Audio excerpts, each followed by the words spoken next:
जौनपुर जिले में एक के बाद एक बड़ी घटनाएं सामने आती हैं। जैसे कि बता दें, लगभग 2 से ढाई महीने पहले अनुराग यादव की गला काटकर हत्या कर दी जाती है। वहीं आज राजेश यादव उर्फ नाटे की भी गला रेतकर हत्या कर दी जाती है और पुलिस प्रशासन यहां 1.5 से 2 घंटे बाद पहुंचती है। इसके पहले भी यहां एक घटना होती है, उसमें भी पुलिस की लापरवाही देखी जाती है और इस मामले में भी पुलिस की पूरी लापरवाही देखने को मिलती है।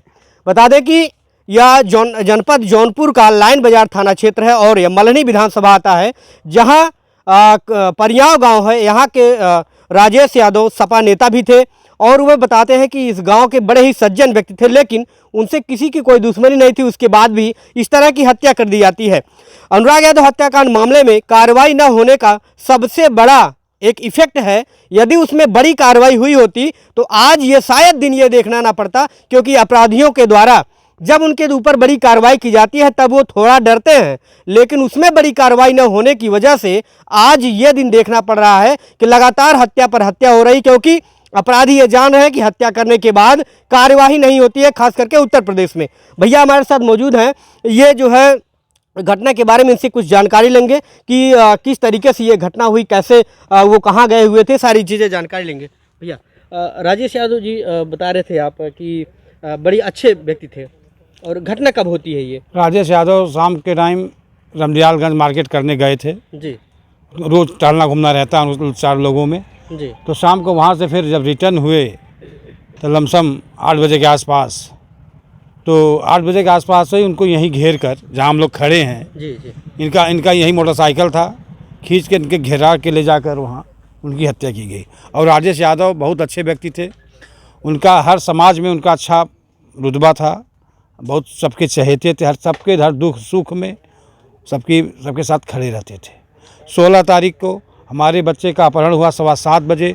उस मौके पर भी यह हमारे यहाँ 7:15 बजे हुआ, लमसम 8 बजे के आसपास ये हमारे यहाँ आ गए हमारे बच्चों को तलाश करने के लिए। लमसम सुबह 3-4 बजे तक तलाश किए, बच्चा न मिलने पर हमारे कहने पर बेचारे घर पे गए और फिर 6 बजे हमारे घर पे आ गए 2 घंटे बाद। हमको नहीं लगता कि रात भर वो भी सोए होंगे। सुबह आए, फिर हम लोगों के साथ हमारे बच्चे को तलाश करते रहे और 8:15 बजे के आसपास हमारे घर से 200 मीटर दक्षिण दिशा में हमारे बच्चे को कोई छोड़कर चला जाता है। के बाद हम तो बनारस गए हुए थे, बनारस आके थके अपने कमरे में सोए हुए थे। लमसम हमको 9 बजे के आसपास फ़ोन आता है कि नाटे यादव का हत्या हो गया। जैसे हम सुने तुरंत का नाम अपने बाइक के चाबी लिए तुरंत घटनास्थल पर हम लोग पहुँच गए और यहाँ आके देखा नाटे यादव खेत में एकदम लेटे, मतलब उनको काट के सुलाया हुआ था, आधा गर्दन कट गया था। और देखने के बाद कुछ समझ में नहीं आता कि हम लोग क्या करें, अब इनका किस तरह से हम लोग मदद करें। हम लोग तो सब यही चाहते हैं जिसने भी इनका हत्या किया है उसका इनकाउंटर हो, उसके घर मकान पे बुलडोजर चले, चूँकि इससे पूरे क्षेत्र में यह संदेश जाएगा कि यह घटना करने पर ऐसा होता है। अच्छा भैया, आप जानते होंगे कि अनुराग यादव की भी गला काटकर हत्या कर दी गई थी, तो उसमें भी अभी तक कोई कार्रवाई नहीं हुई, क्या कहना चाहेंगे उसमें? अब उसमें अनुराग यादव में उसमें भी तो शासन प्रशासन कर ही रहा होगा, लेकिन इनको कार्रवाई और तेज करनी चाहिए, इसको फास्ट ट्रैक में लगा के करना चाहिए। जो घटनाएं, जैसे जो भी अपराधी है 6 महीने बाद उसका जमानत हो जाता है जी। वो सीना और उतान करके चलते हैं और दहशत फैलाते हैं। जो उनकी जमानत हो जाता है जी। ये जमानत जनता के लिए और ख़तरनाक है। वो हाथ निकलने के बाद फिर रंगदारी करते हैं, वो लोग बड़े माफिया बन जाते हैं, ये आप जान लीजिए। जैसे कि कुछ नाम जो है परिवार वालों के द्वारा लिया जा रहा है कि इनके द्वारा ये घटना के नाम से तहरीर दिया गया है, क्या ऐसा कुछ दुश्मनी? अब देखो, चूँकि हमारे घर से उनका घर 1-1.5 किलोमीटर के रेंज में है और उनका जो पारिवारिक एक तरह का ये मैटर, इस मैटर में हम लोगों के पास बहुत जानकारी नहीं है। अच्छा। क्योंकि जो भी मैटर रहा होगा यही लोग जानते होंगे इसको, और जो तहरीर दिया होगा तो उनको ज़रूर पता होगा कि किस तहरीर दिया गया है। तो यहाँ पर घटना करने का मतलब क्या हो सकता है कि जैसे कि यहाँ कोई रहता नहीं है? यहाँ देखिए, जैसे अब यहाँ मारने का यही एक जगह था, लमसम 200 मीटर का ये रेंज है, एकदम खाली है, घर मकान नहीं है, दूरी पे है और हर जगह तो बस्ती है। यही उनको मारने की यही सबसे अच्छी जगह उनके लिए यही था। अच्छा, किसी से कोई दुश्मनी तो जो रहा होगा, जो मारा है उसी से दुश्मनी रहा होगा, और गांव के हर व्यक्ति उनसे स्नेह करते थे, प्रेम करते थे, सबके हर सुख दुख पे नाटे यादव पहुंचते थे। क्या नाम भैया आपका? रितेश कुमार सिंह। रितेश कुमार सिंह जी देखो बताते हैं कि यहाँ पर आसपास में तकरीबन जो है घर दूर दूर है। यदि कोई अगर मदद करने की गुहार भी करता है तो वो सुनाई नहीं देगा। बता दें कि ये घटना स्थल है। ये जो खेत आपको देख रहे हैं खाली पड़ा हुआ है, इसी में जो है इसी रास्ते से दौड़ा करके जो है गाड़ी खड़ा करके दौड़ा करके वहाँ उनको घिरा करके जो है उनके गर्दन पर जो है धारदार हथियार से जो है मारकर हत्या कर दिया जाता है। तो अब ये समझिए कि भैया ने जैसा बताया कि इसमें जो है कार्रवाई होनी चाहिए, जमानत नहीं होनी चाहिए। तो आप समझ सकते हैं कि जिस तरीके से अनुराग यादव की हत्या की गई थी उसमें सभी आरोपी सामने थे, सभी आरोपी नामित थे। सब कुछ होने के बाद भी आज तक कार्यवाही नहीं हुई, सिर्फ वो जेल में है। सभी को पता है कि जो घर बनवाया हुआ है सब वो बंजर और ज़मीन इस तरह के सरकारी ज़मीनों में है, उसके बाद भी कोई कार्रवाई नहीं हुई है। शायद उसी की देन है कि आज फिर से एक राजेश यादव उर्फ नाटे की गला रेत कर हत्या कर दी जाती है। ये पुलिस प्रशासन की लापरवाही है, ये भाजपा सरकार में योगी जी की लापरवाही है, क्योंकि उनके ये संज्ञान में मामला था। जो इतनी बड़ी घटना हो जाती है, गला काट कर हत्या कर दी जाती है, सर से धड़ से अलग कर दिया जाता है, उसके बाद भी ये कार्रवाई नहीं हो पाती है जैसी कि कार्रवाई होनी चाहिए। अगर कार्रवाई हुई होती तो वह नज़ीर पेश हुई होती, तो ऐसे अपराधी जो गला काट देते हैं, जो है गोली मार देते हैं, वो डरते। लेकिन डरे किस लिए? क्योंकि कार्रवाई नहीं होती है यहाँ पे। आप देखते हैं किस हालात में रहते हैं राजेश यादव जी।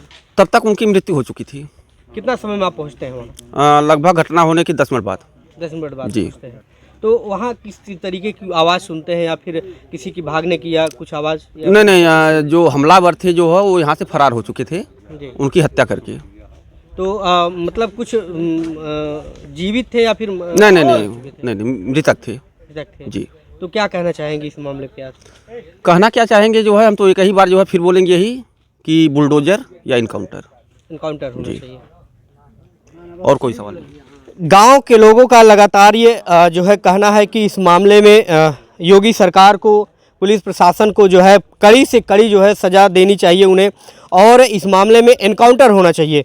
तो बता दें कि ये जो बाहर ये सड़क आप देख रहे हैं, इसी सड़क पर जो है वो अपनी गाड़ी खड़ा करते हैं जब उनको मारने के लिए दौड़ाया जाता है। गाड़ी खड़ा करके जो है अपने बचने का प्रयास करते हैं, और इसी रास्ते ऐसे ही जो है वो भाग करके सीधा अपनी जान बचाने का कोशिश करते हैं, खेत में भागते हैं। और आपको दिखाएंगे, वो घटनास्थल दिखाएंगे जहाँ पर उनकी जो है गला काटकर हत्या कर दी जाती है।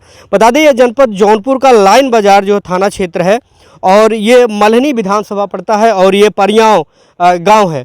बता दें अब ये समझ सकते हैं कि ये सड़क जो है, लोगों ने बताया कि सड़क से लोगों का आना जाना लगातार रहता हुआ था, लेकिन जो है कल जो है देर रात 8:30 बजे ये घटना हो जाती है और यहाँ कोई मौके से पहुँचता नहीं है। तो आप ये देख सकते हैं कि यहीं पर ये अभी भी थोड़ा सा ये उनका जो ब्लड यहाँ पर गिरा हुआ है, आप देख सकते हैं कि इसी जगह पर उनको जो है दौड़ा करके यहाँ पर गिरा करके जो है उनको गला रेत दिया जाता है। आप समझ सकते हैं कि जो व्यक्ति है उनको दौड़ाया जाता है। यदि इसमें 3 से 4 लोग या और अन्य लोग भी शामिल हो सकते हैं, क्योंकि जैसा कि लोगों ने बताया कि वो व्यक्ति जो है कभी 3-4 लोग के अलावा और अधिक लोग रहे होंगे तभी उनको मार सकते हैं। भैया जी, हम तो वहाँ इनके रिश्तेदार लगते हैं। हाँ। सुनते ही हम भी यहाँ पे आए हैं जी। और पता लगा कि भाई का कोई गला रेत दिया है और बचे नहीं। तो राजेश यादव के रिश्तेदार हैं? राजेश यादव के रिश्तेदार हैं। तो कब आपको सूचना मिलती है? सूचना मुझे सुबह मिली। अच्छा, तो कैसे थे राजेश यादव जी? राजेश यादव देख नहीं पाए, वहाँ रात में ही लोग ले गए ना। व्यवहार उनका कैसा था? बहुत अच्छा था, जिससे मिलते थे वो एकदम राजा तरह, दिल एकदम मुस्कुरा के मिले हैं। कितने बच्चे हैं उनके? उनके 2 बच्चे थे। 2 लड़के? हाँ, वो अभी तो 2 घटना उनके घर में हो गई है। अच्छा। साल भर के अंदर तीसरे भाई, ये भी राजेश इतने सीधे साधे इंसान थे। कितने भाई थे उनके? 4 भाई थे। 4 भाई थे। उसमें क्या होता है उनके साथ? उनके बड़े भाई का वो जो पुलिस में थे भर्ती, उन ड्यूटी पीरियड में चले गए, तबीयत खराब थी ना। जी जी। उसमें ख़त्म हो चुके थे जी। अभी बड़े भाई की बेटी भी थी 1 महीने पहले, वो भी ख़त्म हो चुकी है। इसके बाद इसे कोई दोस्ती भी नहीं किसी से थी। अच्छा, उनकी गला दबाकर हत्या कर दी जा रही है। जो नाम लिया जा रहा है जी, पड़ोसी कोई नामजद तहरीर दी गई घर वालों? जी, ये तो गांव वाले ही बता सकते हैं। अब पड़ोसी से बता सकते हैं। लेकिन ऐसी घटना जो अनुराग यादव की थी जी वैसे दोहराई जा रही है। इसके लिए प्रशासन जिम्मेदार हो, नहीं तो एक दूसरे का गला रेतना आसान हो गया है। जी जी ऐसा अगर समाज चलेगा तो जीना मुश्किल होगा सबको, कहीं आना न जाना। दिन हो तो सब घूम टहल रहे हैं, वो तो दिन में ही हुआ, ये तो 8 बजे रात को 8:15 बजे कितने हुआ। क्या लगते थे राजेश यादव जी आपको? राजेश हमारे उनकी फुआ जो है लड़की है ना हमारे पास, जी तो हमारे भाई लगते हैं। तो अब देखिए राजेश यादव जी का परिवार जो है अब उनके ऊपर दुखों का पहाड़ टूट पड़ा है, क्योंकि बता रहे हैं भैया कि कई घटनाएं उनके घर में ऐसी हो चुकी हैं। अब परिवार पूरी तरीके से टूट चुका होगा। एक भाई साहब और हमारे साथ हैं। क्या नाम है पड़ेगा आपका? मेरा नाम कल्लू यादव है। वो ये घटना कब हुई? ये घटना हुई कल रात को 8 बजे। अच्छा, कैसे आप लोगों को पता चला? ये हमारे फूफा जी हैं। जी तो मैं अपने घर पे ही था, तो वहाँ से फ़ोन आया कि ऐसी मतलब मारपीट हुआ। तो मैं सोचा कि पहले वहाँ मुझे जाना बहुत ज़रूरी है। हाँ। फिर मैं यहाँ पहुँचा तो ऐसी घटना हुई थी। पर ये गलत हो रहा है। मैं ये कहना चाहता हूँ कि जो है अगर ऐसे होगा तो मतलब जनसंख्या कम हो रही है, इसके बाद अगर इतना अपराधी हो रहा है, इसके लिए अगर सरकार को कुछ ना कुछ कार्रवाई करनी चाहिए। अगर इसे कार्रवाई नहीं होगी, दिन प्रतिदिन अपराधियों का मन बढ़ता जाएगा। और अगर हम नहीं मानेंगे तो फिर सरकार को ये दोष है। प्रशासन को अपनी काम करना चाहिए। अगर नहीं करते हैं तो हमारे फूफा जी अभी 2 दिन एक महीने पहले फिर उनकी घटना घर हुई। मतलब इससे अभी जूझ रहे थे, फिर आज उन्होंने कल ना किसी दुश्मनी थी ना किसी झगड़ा था, अचानक उन्होंने ऐसा किया। कैसे व्यक्ति थे फूफा जी आपके? बहुत अच्छे थे, समाजी व्यक्ति थे, समाजवादी पार्टी के साथ रहते थे, मतलब अच्छे पे काम भी करते थे, ना किसी की दुश्मनी, अच्छे व्यवहार से रहते थे। लेकिन इन्होंने जो भी किया है बहुत गलत किया है। ऐसा नहीं करना चाहिए था किसी को कहाँ भी। रहने वाले हैं? हमारा घर तो बहरीपुर है, बहरीपुर सिरकोनी रहते थे। लेकिन ये फूफा जी हैं, अगर ये कोई सुराग मिलता है हम लोग इसका, अगर सरकार कार्रवाई नहीं करेगी इसका कार्रवाई हम लोग खुद करेंगे। हमें अगर खून हुआ है तो हम खून का बदला लेंगे, अगर सरकार इसका कार्रवाई नहीं करेगी तो। अगर सरकार कार्रवाई करती है तो ठीक है, अगर नहीं करेगी तो हम इसका खून का बदला हम खुद लेंगे। बस मुझे पता चलना चाहिए। लोगों में ये आक्रोश है, हर परिवार के नाते रिश्तेदार के लोगों में ये आक्रोश है कि यदि जो है पुलिस कार्रवाई करती या सरकार ऐसे मामलों को लेकर के कार्रवाई करती तो शायद ये दिन ना देखना पड़ता। और यदि पुलिस कार्रवाई नहीं करती है तो हम खुद ही जो है एक्शन ले सकते हैं, हम खुद ही जो है कार्रवाई कर लेंगे। तो ऐसा कुछ है। तो व्यक्ति जो है सड़क पर ना उतरे, व्यक्ति जो है अपने कानून अपने हाथ में ना ले। इसके लिए हम ये कहना चाहेंगे कानून पर जो है विश्वास करें।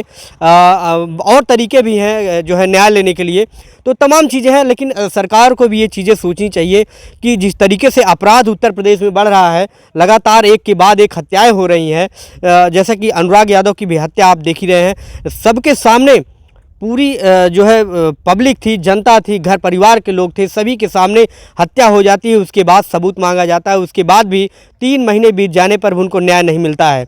तो कारण यही है कि यदि समय पर न्याय नहीं मिलता है और पीड़ित जो है दर बदर भटकता रहता है और उसको न्याय नहीं मिलता है, तो उसका एक जो समाज में एक मैसेज जाता है, अपराधियों के पास एक मैसेज जाता है कि जो है दोषी बाहर है और आप ऐसे ही अपराध करते रहें, कुछ नहीं होने वाला है। तो तमाम चीज़ें हैं। तो पुलिस को और प्रशासन को ऐसी कार्रवाई करना चाहिए ताकि अपराधियों में एक भय का जो है माहौल खड़ा हो जाए, भय व्याप्त हो जाए, जिससे आगे भी कोई कार्रवाई इस तरह से घटना कारित करने से पहले एक बार सोचे कि इस जो है प्रदेश में पुलिस नाम की कोई चीज़ है। लगातार इस मामले में हम आपको बताते रहेंगे कि क्या कार्रवाई होती है और आरोपी जो नामित किया गया है क्या वही है, उसके साथ कितने लोग शामिल हैं, इस हत्या में कौन दोषी पाया जाता है, ये सभी जो है हम आपको इस खबर के माध्यम से दिखाते रहेंगे। आप देखते रहिए न्यूज़ अब तक आपके साथ। धन्यवाद। सर क्या मामला था ये जनपद जौनपुर थाना लाइन बाज़ार अंतर्गत परियाओं गांव से पुलिस के पास सूचना आई कि यहाँ पर एक राजेश यादव जिनकी उम्र लगभग 42 वर्ष है, इनके ऊपर किसी ने जानलेवा हमला किया है जिसमें ये घायल है। इस सूचना पर थाने की पुलिस और जनपद के सभी अधिकारीगण जब यहाँ पर पहुँचे तो पता चला कि राजेश यादव, जिनका यहाँ पे बुलाने वाला नाम नाटे है, उम्र लगभग 40 से 50 वर्ष के बीच में बताई जा रही है। इनके ऊपर किसी ने धारदार हथियार से हमला किया है, जहाँ पे इनको जानलेवा चोट आने के कारण इनकी मृत्यु हुई है।